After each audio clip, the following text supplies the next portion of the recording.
Marwadi go back ఉద్యమం కంటే ముందు ఇక్కడ తెలుగు భాష మీద మేము హిందీలోనే మాట్లాడతామని హైదరాబాద్, ఐ థింక్ తెలంగాణలో కొన్ని చోట్ల ధర్నాలు చేశారు. హిందీ భాషలో మాట్లాడుతూ అంటే వాళ్ళ ఇష్టం, మనది కాదు. వాళ్ళు కాదు అసలు. ఏ పాఠశాలలోనే దయచేసి తెలుగు బిడ్డగా పుట్టిన వాళ్ళు కానీ, లేదా ఏ భాష మాతృభాషకు ఉన్న దండం పెట్టి మీకు చెప్తున్నాను, ఈ విషయంలో గమనించండి. కనీసం ఇప్పుడన్నా సరే దిక్కుమాల కులగజ్జి, మతపిచ్చి, సినిమా వారసత్వ పిచ్చి, రాజకీయ వారసత్వ పిచ్చి పక్కన పెట్టి తెలుగు జాతి యొక్క ఔన్నత్యాన్ని గౌరవించండి. కనీసం భావితరాలకు అందించమని కోరుతాను. ఎందుకంటే మీరు గుజరాత్లో చదువుకుంటున్నారు, 5-10 ఏళ్ళు స్థిరపడ్డారు. మీ బిడ్డ అక్కడ ఒక భాషగాన గుజరాతీ మాధ్యమం అంటే మీకు కష్టం అవుతుంది అనుకోవచ్చు. ఒక భాషగాన గుజరాతీ నేర్చుకోవాలి సెకండ్ ఇయర్. అది గౌరవం, ఒక మాతృభాషకి ఇచ్చే గౌరవం. తప్పేం కాదు. తెలుగు భాష మన ఆప్షన్ పెట్టుకోవచ్చు. తెలుగు అక్కడ కూడా అవకాశం ఉంది. హర్యానాలో 2వ భాష కింద తెలుగుని అమలు చేయమన్నా నడుస్తూ ఉంటుంది. అది ఇవాళ అలాంటిది ఇవాళ మా తెలుగు భాష చైతన్య సమితి అంటే ఈ రాష్ట్ర చరిత్రలో 2వ తెలుగు భాష ఉద్యమాన్ని కాశీల నాగేశ్వర పంతులు గారు, వద్దాచారి గారు, బెల్లి దేవరశంకర్ గారు, గురజాల విజయ్ కుమార్ గారు, డాక్టర్ ప్రొఫెసర్ ఎన్ఎస్ రాజు గారు, అనేక మంది పెద్దలు, నేను దాంట్లో ఉపాధ్యక్షుడు ఉన్నాను. వాళ్ళది గొప్పతనం. తమ్మారెడ్డి కృష్ణమూర్తి గారు ఉండేవారు, మన ఆయన చేరా గారు ఉండేవారు, భద్రరాజు కృష్ణమూర్తి గారు ఉండేవారు, డాక్టర్ సి నారాయణ రెడ్డి గారు, గోశాల, అందరూ ఉన్నారు. మేము ఈ మొత్తం ఉమ్మడి రాష్ట్రంలో 23 జిల్లాల్లో తెలుగులో నెంబర్ 1 స్థానాలకు వచ్చిన వాళ్ళందరినీ పిలిపించి వాళ్ళందరికీ రవీంద్రభారతిలో ఆ రోజు తెలుగు భాషా దినోత్సవం అనేది రాష్ట్ర ప్రభుత్వం చేయలే, మా సంస్థ చేసింది. చాలామంది తెలియదు ఇది. రాష్ట్ర ప్రభుత్వానికి పట్టలేదు, పక్కన పడేసింది. చేసి దాంట్లో చాలామంది పెద్దలు అనేక దానికి అండగా ఉన్నారు. నేను కూడా కొంత అండగా ఉన్నాను. ఏదైనా అండగా ఉన్నాను. ఉంటే ఆఖరికి ఒట్టో సంత కుమార్ గారిని మంత్రి గారు ఉండేవారు, మంచివాడు, మా జిల్లా ఆయనే, రాష్ట్ర సాంస్కృతిక శాఖ మంత్రిగా ఉంటే మేమందరం వెళ్తే, మీరు భరిస్తున్నారు, ఇన్ని సంవత్సరాల నుంచి మేమే భరిస్తున్నామండి, రాష్ట్ర ప్రభుత్వం స్వీకరించండి అంటే 2011 సంవత్సరంలో రాష్ట్ర ప్రభుత్వం అధికారికంగా అధికార భాషా దినోత్సవం నేను ఇస్తున్నా. కొన్నాళ్ళు నాకు పంపించారు ఇన్విటేషన్స్. నేను భాష తర్వాత ఇప్పుడు ఎత్తేసారు. నేను 2 గవర్నమెంట్లు 2 పాత్ర మీద అలా తీసుకుంటాం జరిగింది. ఇది నేను ఆ టైంలో 2003లో మేము అందరం వెళ్ళినప్పుడు భాషా సమితి సమాఖ్య వెళ్ళినప్పుడు అక్కడ మంత్రి గారు వెంకటేశ్వరరావు గారు నాకు మంచి మిత్రుడు, చాలా నిజాయితీపడిగా పేరు ఉంది.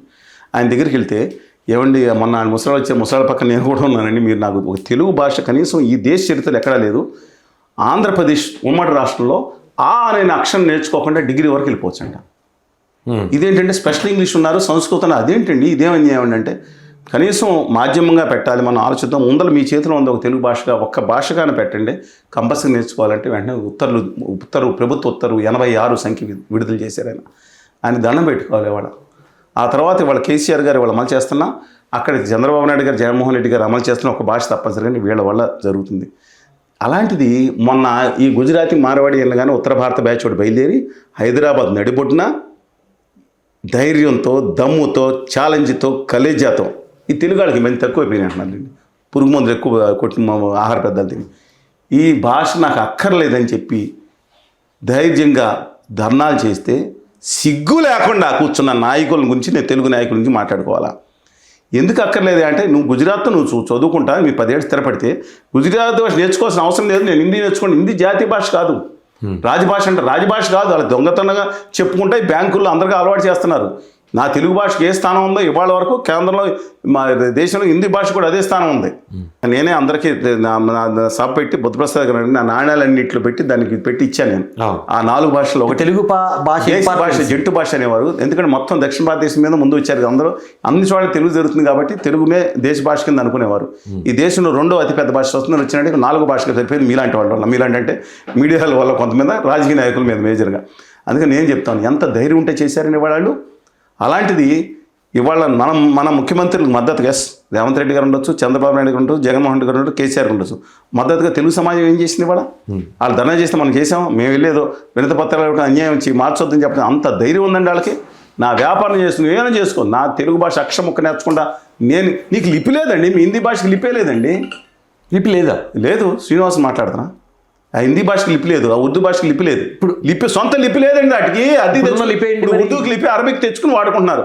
ఉర్దూకి లిపి లేదు, సొంత లిపే లేదు ఉర్దూకి. నేను కాక మన పుట్టిన భాష అది.